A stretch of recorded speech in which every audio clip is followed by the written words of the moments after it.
Hello, and welcome to the final Echo Thursday event of the 2021 National Shared Mobility Summit. I'm Leslie, Communications and Public Affairs at the Shared Use Mobility Center. I'm wearing a green shirt. I have blue eyes and reddish hair. I'm 50% Scottish, 50% German, and 100% excited for today's lineup. Yes, I know that was cheesy. And so first we have the Mobility Justice Spotlight. This is the third in the series. And today's storyteller is Miguel Cervantes. He's a design researcher at IDEO, and he is presenting a documentary on people as infrastructure, particularly in transit. Extremely excited. And then following this, we have a roundtable discussion which examines electrification, through an equity lens. And this is sponsored by Uber. Some really great participants. And then following that, we have a Meet the Author event with Matt Dowse, and he contributed to the Routledge Handbook of Public Transport. And he is from Windles Marks, and attendees can get a discount on the book. So a really great lineup for the next few hours. I hope you stick around. So without further ado, I'm going to introduce Jerome Horne. He's the host of our Mobility Justice Spotlight. So the floor is yours, Jerome. Good morning or good afternoon, depending on where you're joining us from. My name is Jerome Horne, and I am delighted to welcome you here to the 2021 Mobility Justice Spotlight Oral Histories for Equitable Futures. I'm your host, Jerome Horne, and I'm a transportation planning, communications, and engagement specialist at Foursquare Integrated Transportation Planner. It is a pleasure to be here and share this beautiful moment of civic discussion with you and our amazing nominator and nominee.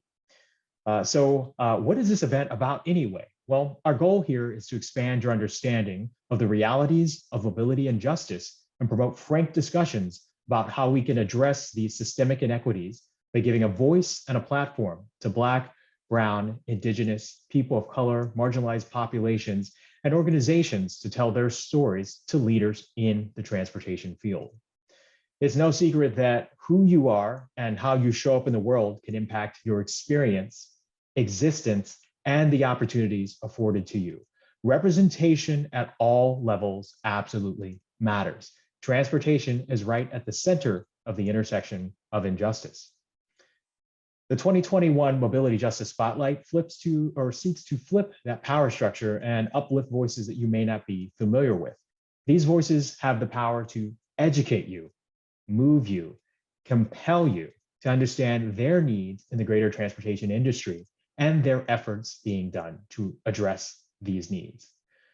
Through this event, it's our intention to elevate the conversation and discuss topics such as jobs, housing, healthcare, education, mobility options, and community assets. We want to provide assistance to initiatives that actively seek to address these inequities and reward our storytellers for their participation with exposure, connections, and technical assistance if applicable. So a little bit about the logistics. We went through, and this is the third, the last in a series of 3 events that we've had in the Mobility Justice Spotlight. And we sought out an expert in the equity and mobility justice space, and that expert helped nominate an individual, which is our storyteller and the person that we will be highlighting today. For today, we're going to have introductions, and then we'll have sort of a presentation, and then we'll open it up for audience Q&A. Audience members are encouraged to submit questions throughout the event in the chat as we go along. And then once we get to the Q&A portion, audience members will also have the opportunity to unmute and ask their questions live if desired. And I will prompt you when those moments will occur. So once again, welcome to the 2021 Mobility Justice Spotlight. And we're going to transition to the introduction of our nominator for today. Our nominator for today is Chandra Christmas-Rouse, a program officer at the Enterprise Community Partners. Chandra has led program, policy, and capital initiatives with local partners that focus on environmental resilience, equitable transit-oriented development, and healing-centered engagement. With a background in community development and environmental justice, this helps inform her design approach of working with community stakeholders in a participatory process to support capacity building, achieve place-based solutions, and reimagine systems.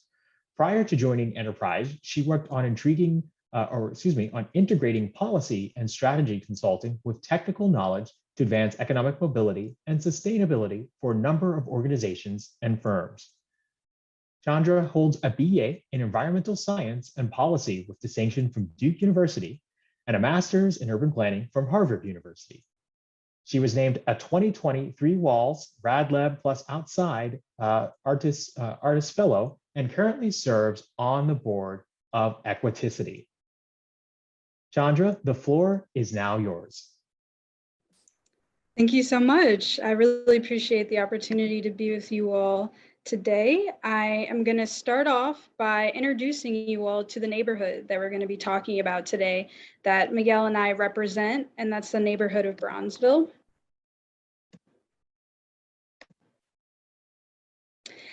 And so over this past year, through my art practice and the art fellowship that you mentioned, I have been conducting walking tours in my neighborhood of Bronzeville. And so I wanted to introduce you all to our community through the lens of these tours. So I wanted to begin on the street that I've gotten to know most intimately over the past year. And it's the boulevard directly in front of my home, South Drexel Boulevard. It's a winding pathway, you see anchored by a bike path. It was a part of the Slow Streets program last summer. It's always been a space for multiple forms of mobility. And what struck me the most about walking down Drexel Boulevard is that there weren't any seating. And it struck me because public space has always been a gathering place in my community. It's always been an extension of our homes and how we can better connect people. And so I was curious about the ways that public spaces can privilege certain bodies about who belongs there and who doesn't, and what forms of gathering can take place. And so a lot of my conversations with Miguel were about who we design spaces for and why. And I wanted to lift up some of the stories that I learned from residents as a part of these walking tours to give more of a picture about what our neighborhood is about and the types of gatherings, traditions, cultures, and values that we most cherish.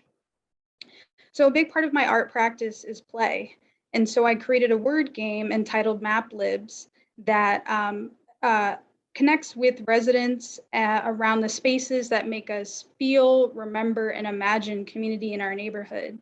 And throughout these tours, I would ask residents to fill in the blanks about what are the spaces, the sounds, the smells, the historical events that remind them of the sense of community that we feel in this neighborhood, and then also what we want to see highlighted in the future. And so I next wanted to showcase a few of the sounds and imagery that has come up to, that has been most important to residents in my neighborhood.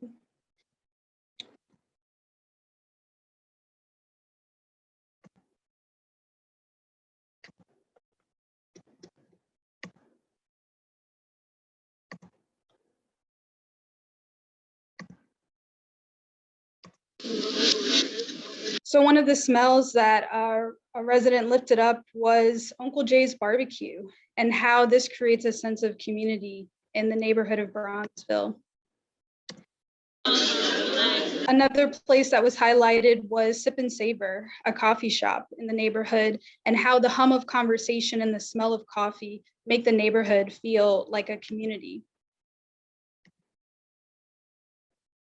Folks also talked about Mandrake Park and what it's like to move around this space and have line dancing and be able to connect with neighbors. Folks also talked about the rich history and legacy of artists and civil rights activists. Featured here is Tim Black, a well-known civil rights activist and educator in the neighborhood, and talked a lot about his contributions to the neighborhood and what they want to see in the future around this long legacy of Black excellence. And so with that, I wanted to introduce Miguel and talk about the ways that I was able to connect with him and his work. So as a part of my equitable transit-oriented development policy advocacy work, I work with an organization called Elevated Chicago. And over the past year, we brought together residents from the different e-hubs that we work in to go through a year-long curriculum around real estate development and the power of storytelling to create development in our neighborhoods. And Miguel represented our e-hub of Green Line South in the neighborhood of Bronzeville. And so I was struck by the presentation that he gave around what he would want to see in the neighborhood and how it connects to the Green Line. And so I'm excited for him to share more of the stories that he has been gathering during his commute for the Green Line. And I'll pass it over to Miguel. Thank you. Thank you, Chandra. Good morning, everybody. So my name is Miguel. I am a design researcher at an agency called IDEO. And my role there as a researcher is to help my teams take creative leaps forward and envision and shape what's possible. So my responsibility overall, so if that's my role, my responsibility is to keep us connected to the people and their stories throughout our design process, the people that Chandra kind of like talks about, the everyday people. And from that, we hope it inspires opportunities and it builds confidence in what we eventually design. As a researcher as well, what I do is not research for truth, but a journey of insight and inspiration that I hope helps the future of design. And it actually is the sentiment that drew me to this presentation that I'm about to share. It also drew me to the title of the essay, which I'm calling The Things They Carried. It's originally a title of a novel by an author called Tim O'Brien, and it's a novel of a collection of linked short stories about a platoon of American soldiers fighting on the ground in the Vietnam War. In it, O'Brien explores the telling of war stories by comrades, revealing that truth is delicate and malleable. But similar to my job, his conclusion is that the truth of a story doesn't really matter so much as what the story is trying to say. So as I present this essay to you, I want to hopefully display the following images. And I ask the audience to reflect on what that story is saying to you. Give me just a moment while I share my screen. And I know there might be a slight.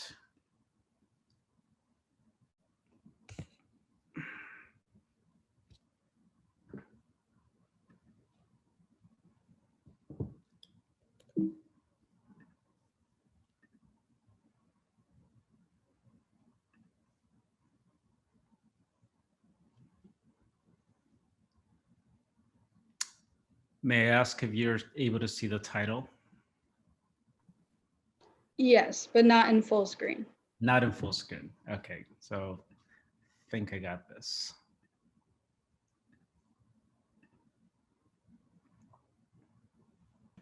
That's full screen. Perfect. Thank you, Chandra. So again, this essay is called The Things They Carried.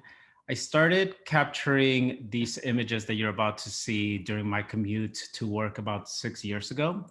At first, as the title suggests, it was about the things people carried on Chicago's Green Line in their commute.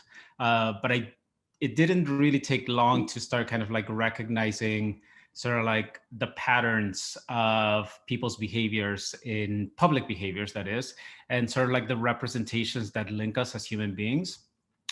Recently, I've actually come back to these visual vignettes and instances to help me remember the context of life before COVID. Unfortunately, since COVID, I haven't had as much of an opportunity to ride the Green Line, and I can imagine many things have changed. So this is actually a sort of like reminder of how things used to be for me. So as you view these images, I really invite you to consider the things that you carry, the objects and the emotions. Think about your own way of moving around spaces. Think about the way you take or you want to take space in public. Think about the way you make space for others. So while some of these may seem like combat stories of pride and glory or not, they're kind of like an homage to the everyday Chicagoan that is meant to capture everything from gestures and moments of thoughtful reflection as they commute with the following.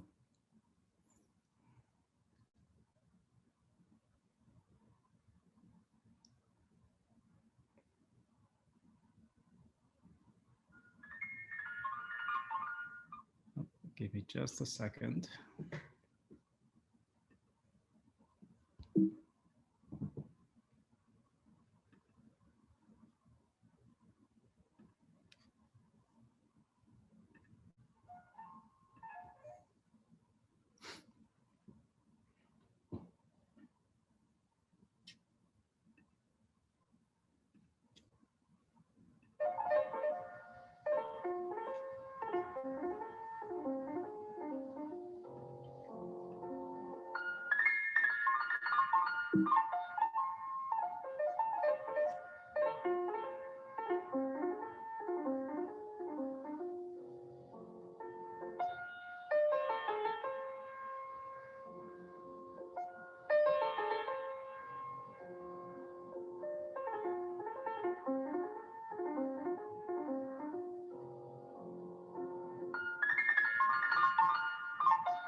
So as we talk about building the infrastructures for shared mobility, whether that's the systems, the information, and every other possible solution we propose, I hope that you too will believe in the people around you and just take a moment to pause and consider the life of others and what that means for you.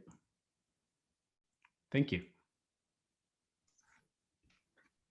Miguel, thank you so much for sharing. I was sitting there kind of thinking about some of the questions you prompted at the beginning about what do I carry? How do I take up space? How do I make space for others? And just reflecting on seeing those pictures, I mean, to your point of kind of thinking about life pre-COVID, I certainly know that I rode transit every day prior to COVID and, always sort of made my own sort of observations. So I guess I want to start by just asking you a few questions. I think one of the greatest things about transit, and maybe I would argue a benefit of transit, is that it is shared human space. And sometimes you're in very close proximity with people you don't know, but there's just there's something kind of magical and wonderful about being in that space. It can also be annoying, but also just teaching you empathy, seeing that there are so many different types of people and that not everyone is like you. And I think it's a great way to remind you of the richness and diversity of the world. I'd just be curious, what would you say, and I think we saw some things in the photos, but what are some of the most memorable things that you remember seeing people carry with them on transit, and did you ever have any inferences about where they were coming from or going, if anything stood out? Yeah, that's a great question. To answer your first part, it's the memorable is always something that kind of like motivates me to capture it. So if it's on here, or if it was on here, it's probably every single image that there's an individuality and sort of like a nuance to everything that to the second part of your question allows me to infer some context of their lives, of what direction they may be going, where they may be going, and it's always fun for me to kind of like go through this, or used to go through this routine every day, and eventually find out a little bit more, because as I mentioned, they become patterns and behaviors where you do start seeing the same people. I think if you recall, there's a gentleman all dressed in white from head to toe. And eventually I came to find out that he does that every day in terms of a different outfit. So he monochromizes every outfit from like head to toe. So the backpack will be the same color, the shoes will be the same color, the hat, everything. So it was always really exciting running into him and seeing how he was expressing himself that day. The other one, another story I can relate, is the gentleman sitting with the pit bull on his lap, or like the head of the pit bull. I first started seeing them on the train themselves, and then eventually I started seeing them around the city. And they actually sit outside of a big place out in Chicago, and they ask for money. And then they come home. It's their work day, so it's his work companion. They take the train, they come back, and they actually live somewhere in the neighborhood that I haven't been able to figure out where exactly it is. But that in itself kind of like starts putting pieces of people's stories and their lives together for me. So the everyday just kind of like, something leads to another, basically. Yeah, this is such a fascinating project to me, especially. I'm a huge transit nerd, and one of the things I love to do when I visit new cities is just, I ride transit for fun, but part of that is trying to get to know the city. And I think that's one of the best ways of, whether you're on a bus or a train, just seeing who gets on and off and what you can notice. There was a photo of someone just staring out the window, and it's amazing what you can see in your community when you experience it on the human scale and you're not, whizzing by in a car. I'm curious, and also just want to remind the audience, if any thoughts come to mind, feel free to ask a question and drop it in the chat. Or also, if you want to ask a question live, you can also do that. Feel free to raise your hand, and then we'll call on you and unmute you and allow you to ask a question as well. So one more question for you while our audience members are maybe thinking about things. Did you ever run into any situations where, well, two things, were you ever able to engage in conversation by doing this work with folks that you saw maybe on a regular basis? And then did you ever have any moments where maybe people saw you capturing photographs and weren't happy about it? I haven't. I've been fortunate enough not to have that the second moment just yet. You know, and I guess my technique or my approach is getting comfortable. It's very nerve-wracking for me too. So making sure that I'm comfortable. But I've always told myself, if somebody doesn't feel comfortable or catches me and it says something, I'm happy to delete that photo or just make certain to respect their space. I mean, like as I posed that question at the beginning, it's like how am I taking space? How am I making space? And that's one way I approach capturing those moments as well. And no, to your question, actually, this is in a way the first I've shared these moments on social media, and it's interesting to see the responses that people have when they do see it, because I think, I mean, in social media being mostly it's my friends, and it's interesting to kind of like learn that oftentimes this kind of inspires them to also be a bit more observant of surroundings and commuting or whatnot, and oftentimes many people don't get the opportunity to ride the train, you know, in this direction where I live in Bronzeville, and particularly, so it's almost like giving people a new glimpse of the part of the city, a part of the city that they don't often frequent or don't know much about. Yeah, that's wonderful. I have written every CTAL line from end to end in its entirety. So the whole entire green line from Harlem and both branches to Ashland and 63rd and Cottage Grove. So definitely enjoy making observations myself. So I'd be curious if Chandra, I wanted to invite you back into the conversation. If there are any things that you want to add based on Miguel's presentation and just some of the thoughts that came to your head. Yeah, absolutely. Just so incredible to watch the video essay grow and develop. So that was really beautiful, Miguel. So I think for me, I was processing, kind of complementing the histories and stories that I feel like folks have been carrying with them in Bronzeville, with more of the like physical objects that you were able to document. And I know in earlier conversations we were talking about kind of the metaphors that also exist within the photos you captured around what might be the biases that we carry with us when we're riding along the green line. I'm like particularly thinking about where are the points on train stations where there's a huge demographic shift. And so you might see folks from the north side, white folks coming for a Sox game or something like that, and where you see demographics shifting on who's going further south, and just, you know, thinking about what are the reflections we're having about each other, and where is there space to process that about how far down the green line you're going and why, and what that says about you and what it doesn't say about you.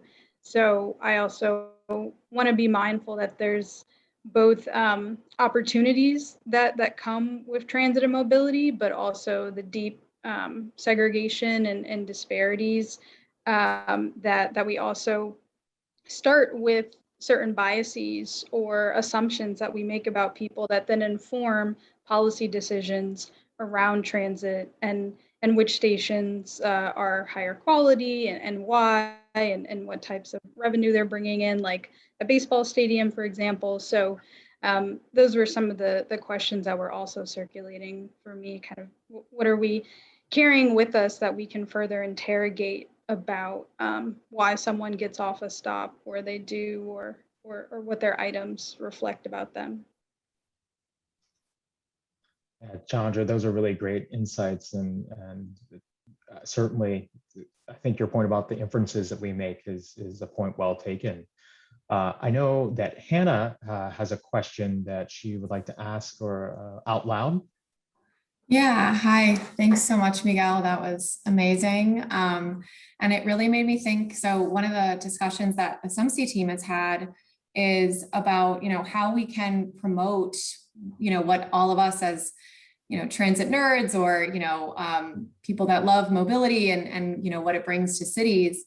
How can we help the rest of the world see what we see in terms of that shared space and the magic that comes with that when you're on something like the CTA, and how can we not market maybe isn't the right word, but how can we share that with others in the same way that the marketing industry has done such a phenomenal job with the car and the concept of freedom and independence. For me, it feels very free to have public transit. And have that freedom to be able to just move myself without a car. So I just thought, opening for discussion, or if you have any thoughts, how we could use things like your documentation here that really show and evoke the emotion that happens on public space, on transit, and how we might be able to, start to try and promote that, because I think there's a missing piece that not everyone is able to see if they're not riders frequently. Mm-hmm. Yeah, I think those are great observations and a great challenge to propose to people that are working in this space, right? I think my intention was to share the themes that that feel near and dear to me, and how I would kind of like take on those challenges, whether it's like the theme of promise is a big one. The theme of joy. I think to kind of like give you an example, it might be something of like, what joy can we bring others or others get from riding public transportation that we wouldn't get in a car, right? Seeing somebody with a big inflated like rubber or floating device in the CTA, it's just like, it's a moment of joy that you wouldn't get from like sitting on the expressway, right? That kind of thing for me. So I would invite you to actually, this might be a question for the audience or for the panel. It's like, what other themes may we be able to find or came through some of the images that perhaps I wasn't able to capture? Is a question that I'm curious about.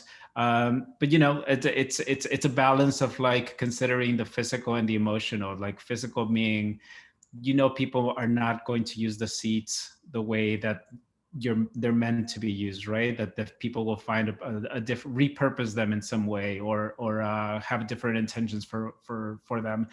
And then on the emotional side is that, depending on the time of day, it might be the end of the day for somebody and the beginning of the day for somebody else. So kind of like putting all those things on the table as we design and reconsider what might mobility look like in the future, I think perhaps our starting points. But yeah, I'm curious if other sort of like themes or words might have come to mind, observations from seeing the images. One thought I wanted to add around maybe what's outside of the frame that you were able to capture are the operators. Like, I think we often have conversations about transit users and car drivers, these kind of binaries, and think about all the people and the decisions they make. But there's also people that are like physically powering these systems that allow us to be so connected. And they often, aren't seen when we're actually getting in and on the train. You might see their head pop out, but, for the most part, the way our transit structure is set up is that they then become cut off from what I would consider a community of folks actually riding it on top of the other community of car drivers, maybe below a transit line. And so in a lot of conversations about how do we make transit better, how do we make it better reflect the lived experiences of folks using it, I also want to think about how we make it better for our operators. We're obviously still in a discussion around physical safety and health of our operators, but beyond beyond this moment and thinking in the future about transit, I also want to see equity for those who are operating our systems, whether that's pay wages or health and safety, how they can be a part of our community of equity. Chandra, thank you so much for bringing that up. That is absolutely right. We often don't highlight or pay enough attention to those that are helping to operate and run, even folks that are behind the scenes, mechanics, those that are fixing trains and buses, and people sitting in operations centers, communicating with our operators. Right now with we know there's sort of a national operator shortage, and a lot of that is maybe a microcosm of larger issues in our society, but certainly I agree that those are conversations we need to have, and make sure that we're addressing and including operators in decision making and proactively seeking feedback. Let's see, is there another question in the chat? Let's see, Nadia says, 100% agree with the comment about operators. I feel like, chat moved to me. I feel like the same photo essay could include them. I've met some amazing operators over the years. Just as a logistical note, we have 15 minutes left in this session. Here's another question in the chat from Macy, I believe. Have you been able to have any conversations with the photo subjects? And if so, what was that interaction like, and how did it impact you? Have you observed any interactions on public transportation that have inspired you or your photography? I guess. Thank you for those questions. Yeah, to answer the first one, I haven't had a conversation directly, but I think to sort of like Chandra's introduction of Bronzeville, it has made me more aware of my community and the diversity within it as well.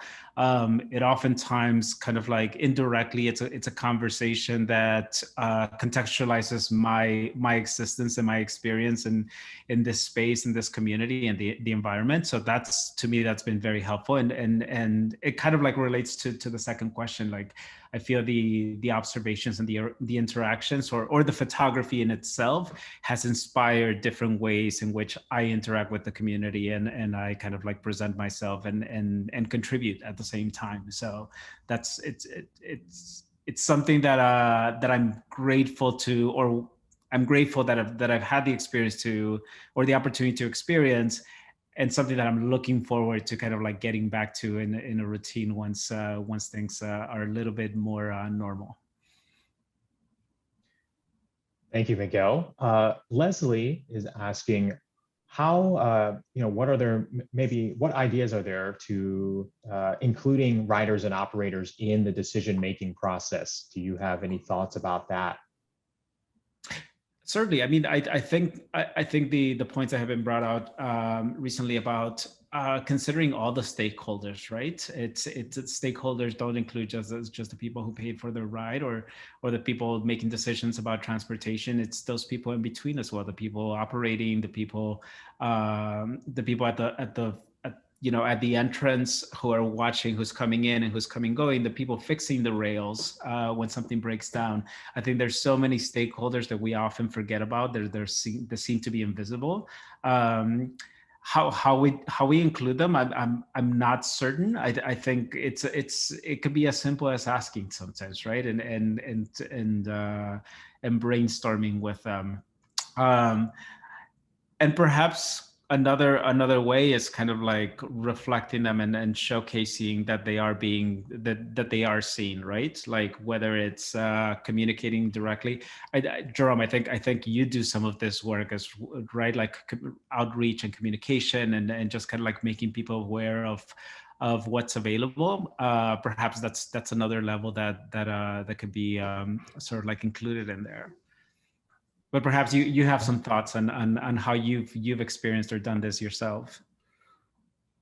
Yeah, I agree. I think a lot of it does come down to communication and being proactive about that communication and actively seeking it out instead of thinking of it as just a checkbox. And I'll say, having worked at a transit agency and working with a lot of other transit agencies around the country, that that is one area that could use some improvement, is really this better focus on the writer experience, but not just the writer experience, also making sure that there is better in reach within the agency to those operations folks, repair people, folks that are helping to clean our vehicles and get stations ready. There's so much behind the scenes, and I don't think enough effort is being done to really give. Some agencies are doing a good job. I think starting to do a better job, but I think there's a lot of work to be done in terms of capturing that feedback and making sure that everyone feels like they're part of the process and being included. Because often, as was mentioned, we spend so much time on the writer and key community stakeholders and politicians, and what they have to say. And those things matter, but everyone's input and what information they can give us is important. I see a question from, is it Mehul? I don't want to pronounce your name wrong, but if you have a question, feel free to unmute and ask. Hey guys, hey, thanks Jerome. Really interesting video essay, Miguel. My question was around, I was just trying to think of some of the cues that you mentioned before. And I think what I've seen, especially any form of public transportation that I've used, there's a certain culture that develops around that form of transportation, as well as like the locality that you're using it in. So there's like two levels of culture that I've seen. And then also like this level of social capital that you build in those interactions that you might have, those passing interactions that you might have, where you just wave at a person, or you see someone occasionally, and then that occasionally, like there's iterations of that every like week or so. And so maybe if you could talk a little bit on that, and then how we can try to bring some of that social capital out in research to sort of, like Hannah was saying, show people that's a really interesting part of public mobility that sometimes mostly private transportation can't really bring up, right? So I love the sentiment behind that, and I think it is a culture that many of us perhaps don't perceive as a culture. Riding the train and then running across or running into the same people every day. I love that challenge of how might we sort of like incite those moments of connection, and I think there's already an implicit relationship and bond as writers that we share with each other. And when things are delayed, we all get disgruntled, and we all can kind of like relate to that, right? When you're in an express bus and like you pass everybody else and you feel you're gonna get somewhere earlier, like how can we capture all those emotions and kind of like make them shareable? And I love the thought of starting conversations through that eventually lead to strengthening your community. I think if I had the opportunity to showcase people's portraits to everybody that lives around here, just by that nature, they might feel more bonded, perhaps. So yeah, I'm not certain if I'm answering your question, but I feel like there could be a lot of ideas of like, or the intention of building community through shared emotions and through shared intentions would be an amazing one. Yeah, thank you for bringing that up. Thank you. We have about 7 minutes or so left in this session. So I want to make sure that if any audience members have questions, that now's the time to ask. Don't hold back. This is about having a frank discussion. So, okay, we've got a question from Alvaro. The image representing trust impacted me particularly. Given the pandemic context where practices like social distance and sharing less space have become normal, how do we rebuild trust at all levels, interpersonal, community, services, spaces? Great question, Alvaro. It's a beautiful question, and thank you, Alvaro, for pointing that out. It was one of the hardest sort of like sections to put together, because again, it took me back to moments that seem almost unfamiliar now. The what I assume was the mother and daughter holding hands, the baby leaning on parents, like those moments, I haven't seen those in a long time. So one, it's an opportunity, I think, for both of us and for anyone who's creating these systems or redesigning these systems to consider and to perhaps take as the main challenge. Like and it's an opportunity again to that theme of communication. Is like, is this a clean slate for us to reconsider what we know about health, what we know about communities, what we know about services, and what we can change about each of those things too, right? Does the public transportation have to go back to what it was before? What can we learn from these experiences and the way people used to ride and how they want to ride now? So I love that as a challenge, Alvaro. I don't have the answer, but I think it's a great question for all of us to take into consideration. Yeah, that's certainly something I'll be thinking about. And then Miguel, really, I mean, to your credit, I mean, I think this is a fantastic project. Just the power of compelling images, right? We all know that they say, a picture is worth 1,000 words or something like that, but really, there's so much I think that can be unpacked, and perhaps that's an effort worthwhile doing in every city, large and small, capturing those moments and sharing them with folks, just to kind of get people to think and reflect. So we're at 5 minutes left, so I want to make sure that we have enough time to close out here. So I want to say a big thank you to Miguel and Chandra. This has been enlightening and a really great discussion. And I want to make sure that I give the floor to you two for the final words and reflection here before we turn it over to Israel from Shared Use Mobility Center to close us out. So this has been phenomenal. Thank you. And the floor is yours. Yeah, no, I just want to thank thank both of you for the invitation as well, the organization. But yeah, and to the audience, more than anything, I think one thing that I always try to do is invite people to visit Bronzeville, invite people to visit Chicago, and get a different perspective of our communities and our neighborhoods, and more importantly, through the essay of our people. And also that I think to your last statement, while this may feel endemic to my experience and to the things that I've captured, I don't think it's unrelatable. I think each one of us will find these sort of communities and these sort of spaces and these sort of challenges, but also potential solutions across the world. So I'm hoping that it inspires you to move a little, to do something a little bit different, to push forward in how we move from place to place.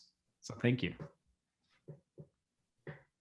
Yeah, I want to echo gratitude for this incredible conversation, and to the organizing team, Hannah and Leslie. For me, this was really an opportunity to meditate, particularly on that last question of just how do we build trust again, and what are the moments and opportunities to be able to share space and get a little deeper about why we share the spaces we do, and how we can really push back against this idea of back to normal. There are certain parts about the way our transit systems operate in this city that should have never been normal to begin with. And so how can we use this moment to say that everyone's voice should be a part of deciding what we are returning to, whatever that means? And how can we ultimately center the well-being and trust of communities in how we make in our decision-making processes? And how do we make it intolerable to not include certain people? How can we create processes that without an operator in the room, there is no consensus? Without an elder in a room, there is no consensus. Like without a young person, there's no way forward. So I really hope that folks leave with thinking about who's not in the room when decisions around transit are getting made, and we have the power to say our normal should look like a room of lots of different voices, perspectives, incomes, races, abilities, and that's what we can build together if we're courageous enough.